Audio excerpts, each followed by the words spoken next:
The sky stretched above me, pale with streaks of pink. Beautiful. But where was our ceiling? Had my house been blown open in the night?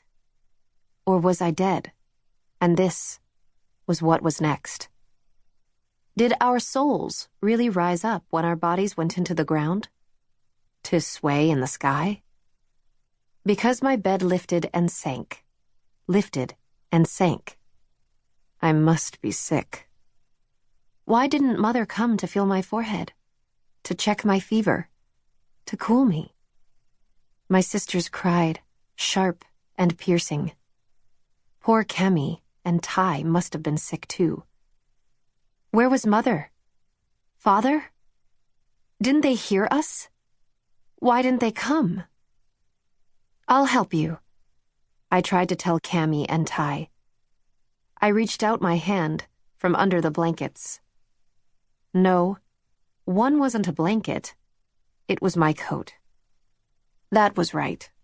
It had been a bombing night. I'd slept under my coat. The other was a blanket, but not my own. It was gray-blue, woolen, heavy, and damp. It smelled fishy, like the sea. The sea. The sea. The sea. The sea!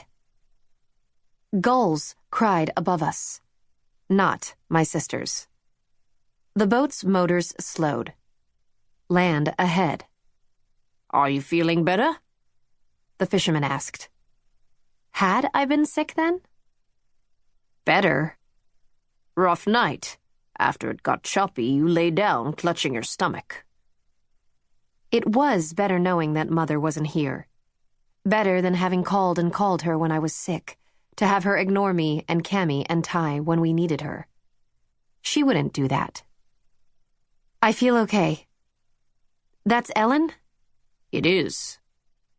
My stomach gave another awful swoop. I had never been to Ellen. I would set foot in a new country for the first time. Alone. But Megs, my best friend, would be there. She had set out ahead of me. We would find each other. She had said she would be with me, whatever happened. I was the one who'd fallen behind, but I'd promised to catch up. Megs? Megs?